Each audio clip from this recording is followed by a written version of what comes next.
I can't. Welcome back to my channel, you guys. If you're new here, my name is Gina, and my channel is all about fashion, lifestyle, and just a little bit of everything in between. Today's video, I am so excited. As you can tell by the title, I got engaged. Put it up closer so you guys can see.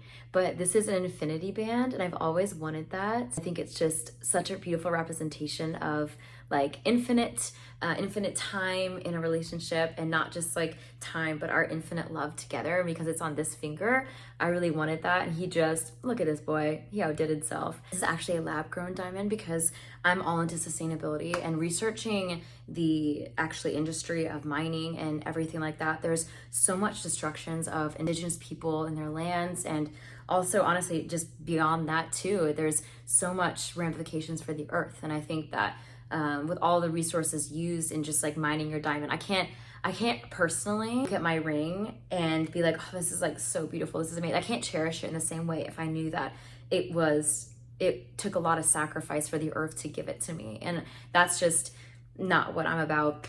So of course we went with the lab grown one. And if you guys have not researched the difference, they're both made of compressed carbon, and it's the exact same position as a natural diamond would be, except without the like years in the earth. And my mom told me a good analogy for this. Like, I've been researching it and just think it's so fascinating. A natural diamond is like ice from a glacier, and a lab grown diamond is like ice from your fridge. So a glacier ice cube versus your fridge ice cube, it's like everything's the same. You can't tell the difference unless you look under a microscope. I also wanted the little diamonds around. I think it's really pretty around the cushion as well. And then I also wanted a little halo. Sorry, this isn't focusing. Right below there, I wanted a little halo too, and I think it's so beautiful. Yeah, you guys, I am literally on cloud 9, and I am so happy. I literally did not sleep the first night. I slept like, I think 4 hours. I was up until like 2 in the morning, just like staring at the ceiling, like, I'm engaged. Oh my gosh. My fiance's right here. Oh my gosh. And that's like what's going through my head for like hours and hours, and I was okay with it. But yeah, it was just so special. And we went out to like dinner with our families, and what turned out to be date night turned into something that was like reserved reservations and celebrated with our families, which was just so special. At the end of the day, expressing your love is just as simple and as complex as trying to encapsulate the love you have for your partner, I think. And for my partner, it was all about, you know, recreating that first date, recreating that love and that love story that we had and leading up to this moment right now. And I think that was the most magical, perfect proposal I could ever have dreamed of. And this ring, just so beautiful. I'm so on cloud 9. Like, I'm almost like, nervous isn't the word to do this video. Like, I am like so just blissed out. And it was just the most special, honestly special weekend ever. Like, this is going over like Memorial Day weekend. I had like these plans on like going out to dinner and doing things by herself. My intuitive self knew this was coming, and I had a feeling that I was on that day, but of course like I wasn't sure, and I wasn't like 100%, right? Everything like played out, and we were driving there and everything. I was like in my heart like, oh my gosh, like this is happening. This is happening. And I had to like do the intro, like scream to myself when he shut the door. And yeah, and we got there. We recreated our first date, and it was in a park. This was back in 2020. We couldn't really do anything. And I remember our first date was like in a park, and we met up there, and that was like the first time we ever met each other. And of course, the boy serenades me. He plays music beautifully, he sings beautifully, and he wrote a song for me, which is like the most romantic thing on the planet.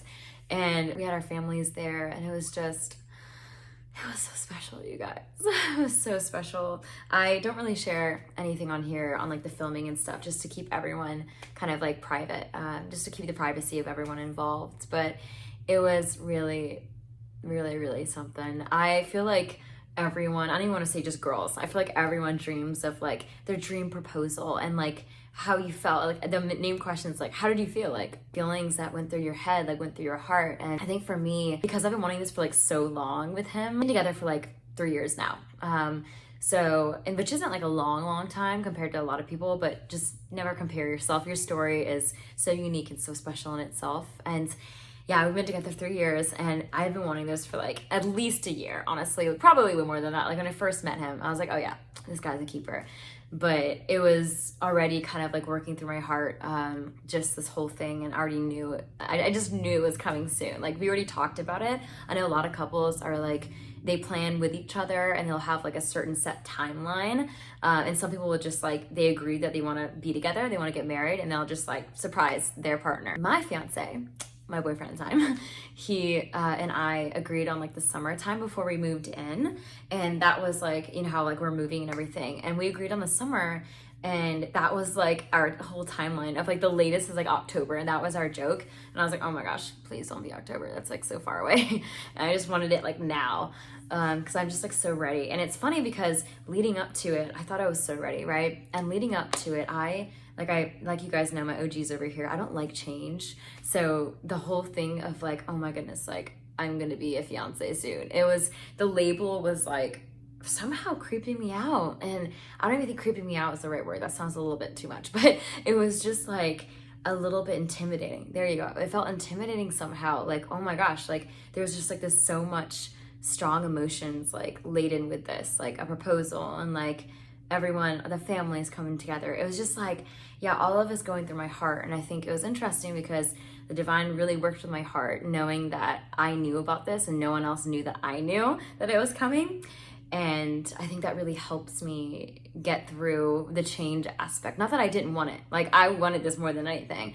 It was just a unique feeling of, have you ever had that? Like you want something to happen so bad, but you're also almost like resist it somehow. Like I didn't resist what the outcome I wanted, but I resisted like the new chapter. Like I had to let go of this independent kind of, not that I was independent, I was his girlfriend and we were committed relationship, but it was like this lifestyle of I'll never like live by myself alone anymore. Like I have my partner now, and from now on like we're together forever. And that thought is equally daunting and the most special in the whole world, you know? So I think it's just the human side of me felt very intimidated by it. So yeah, that freaked me out for a little while. And then I got past that. I'm like, okay, my soul was like, no, this is exactly what we want. We're feeling an overwhelming sense of peace the night before. Like I am an anxious person, and it takes a lot for me to calm down, like a lot for me to calm down, especially going to sleep. Like I have had such bad insomnia just from like the stresses and like burnout I felt for the past few months,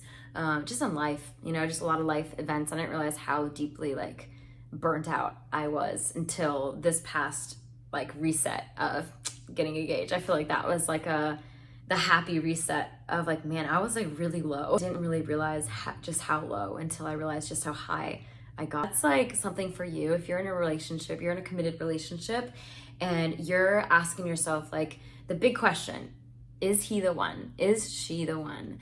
And I think that everyone tries to like, I don't know about you, but I've Googled this in the past. Like, how do you know they're the one? How do you know they're the one? What's their characteristics of the one? Like, how do you know this person is supposed to spend the rest of your life with? And I personally believe in fate and destiny, but I also believe in free will so much that we have a destiny in front of us. We have the power to really co-create with that and morph it into what we desire in this life. And I just know that every single one of us has this innate ability to just know. You just know. And everyone's like, you just know when you know. And that drove me crazy when I was younger. It's like, how do you know if you don't know, but you do know? Like, what? And that was like, what kind of advice is that? You know what I mean? Like, there's no concrete stuff in that. And that's the whole thing about love. Love isn't definable. Love isn't able to be put in a box. Love is unconditional. Love is undefined. Love is defined by how you and your love story co-create together. So for me, I knew that my partner was the one because it wasn't even like a solid moment. It was just like I came to the conclusion over time, and I think it was after like a year of being together. That was when the first solid moment of wow, like, yeah, I see a future with this guy. And in the past I've dated a lot of people who haven't really dated too much. I'm very like particular about myself and who I'm around, and I think everyone should be to a certain degree. I think for me, the past relationships that I've been in, I attracted unavailable guys. And I always was like, how in the world am I attracting these relationships that cannot commit to me fully? And granted, they weren't all like that, but there was a certain phase before I met my partner now, my fiance now, that oh my gosh, sorry, fiance. When I say it, I still get so happy. Anyway, so I used to say boyfriend for 3 years. So you guys, if you know, you know. But yeah, so I used to date guys that just weren't available. They weren't emotionally available. They weren't able to commit to me. And I thought to myself, like, I've done so much inner work. Why does this keep happening? And I think it's really important to ask yourself, if you're in that position too, that if you are dating unavailable people, what I've realized in myself, it's that you need to remember to choose yourself again, to choose yourself so much that you only attract people who show up and choose you too, because you don't have time for that. You don't have time for anyone who doesn't show up for you. You don't have time for anyone who is not there for you when you really need them. Because at the end of the day, you know your self-worth so much, and the value and the self-worth of other people, that you do not sacrifice that part of yourself anymore, that you do not sacrifice being the foundation for your relationship. I felt like I was being the relationship for myself in my past relationships. Like I felt like I had to do all of the work to make sure that the glue was there, you know? And it was coming back to myself that I realized, like, no, this isn't what I deserve. I deserve someone who chooses me wholeheartedly, unconditionally, like I choose myself. And I realized that I wasn't choosing myself in that way, in the unconditional 100% way, because I was still showing up for people that didn't choose me in that way. And everyone deserves to be treated like that. Everyone deserves to be treated and respected with someone who share with them their whole heart. There's no halves in relationships. There's no giving some and keeping the rest to yourself. It's a lot of just showing up as you are and having people love that and cherish that. That is a big thing. And my partner now, I really started realizing, like, look, this guy's incredible. He shows up for me. He respects me in a way that I've never had. And I've had people respect me in a way of like, oh, you know, you have this characteristic, you have this trait, that's really cool. But the whole of who you are, you'll know those people who really, really, really cherish and show up for that part of you, that wholeness of you, not just the parts of you. And my boyfriend, oh my gosh, my fiance is just the most incredible guy. Like, shows up for me in a way that I've always dreamed of. That little girl inside me feels safe, feels seen. And we have the strongest communication. Like, it's not perfect by any means. It's not perfect. Our relationship isn't perfect, and nothing ever will be in this life, because how can it grow if there's no deviance, if there's no room for God to move? Otherwise, we block it out. We'll block the divine help out and the divine growth in ourselves. But for me, it was just realizing that it was such an easy yes. And it wasn't an easy yes like everyone's like, oh, when you know, you know. And it's such an easy yes. But for me, it wasn't like it was just easy to spit out yes. It was like I've worked in my heart for so long, the standards and the worth that I hold to such a high degree that I have found in him, that I have found reciprocated back to me and vice versa to him as well from me, that isn't a doubt in my mind that this guy is an incredible person. This guy is really deserving of me and I'm really deserving of him. And it was just an easy yes because of that. So yeah, no relationship's perfect.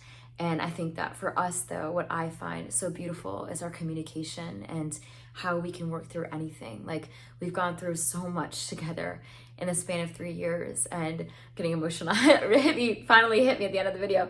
But it's just crazy to see this on my hand and have this representation of love that I've always wanted, that I've always dreamed of and knew in my heart that I deserve, like everyone does. And I think it's just really special when you're finally there and you look back and you're like, wow, like I don't have this leading up to this anymore. Like, there's no like, when will I ever be proposed to? You know, there's no more dreaming. It's reliving this moment in my heart over and over and over again. And yeah, you can imagine I was incredibly emotional. Making sure that you know that you're with someone who treats you with utmost respect, who loves you so deeply, more than anything, beyond barriers, beyond conditions, then go for it. You know, if you're ever doubting, is she the one? Is he the one? It's always going to be, the answer is always going to be in your heart. Never look outside of yourself. It's always in here. And for me, I don't think that can always be a huge, like, yes, like a big red letters in your mind. You know, I think it's an over time feeling choice too. Love isn't just a feeling. It's one of the biggest choices and the most abundant choices, ironically, that's in our life. You know, and we get to choose it every day, show up for it every day, but choosing the person to cohabit it with, to exist in it with, is a very life-changing thing that shouldn't be taken lightly, but should also be taken inward first. I think the opinions of others can really cloud your judgment and your mind, and I've had a lot of that, you know, doubts in our relationship, like everyone does. Like, you know, is this right for me? Is this right for me? All these intrusive thoughts that come up, and every time my fiance and I have like talked about this too, like every time we come back to our heart, we get the resounding no, like this is what I want. This is everything I've ever wanted. And I think that is how you know. In this, let me know in the comments if you relate, if you're engaged, if you're married. Let me know your love story, no matter how long or short you want to share in the comments. I'd love to hear. And yeah, keep you guys posted. That is it for today's video, you guys. Thank you so much for listening. I know that I would love to do more videos on just relationship talk and advice, and kind of like sharing my own story about love and how I've come to be, because I know that I have a lot of people in my life that are inspired by the relationship that I have with my partner, which means so much to me. And I think just to have that is such a testament to unconditional divine love, and how really showing up for that and honoring that, serving that, really does make all the difference in your life and the lives of other people, like more than you can even realize that you're touching. I hope you guys are doing well. I hope you're loving yourself well and showing up for love as best as you can. And I will see you in my next video. Bye, guys.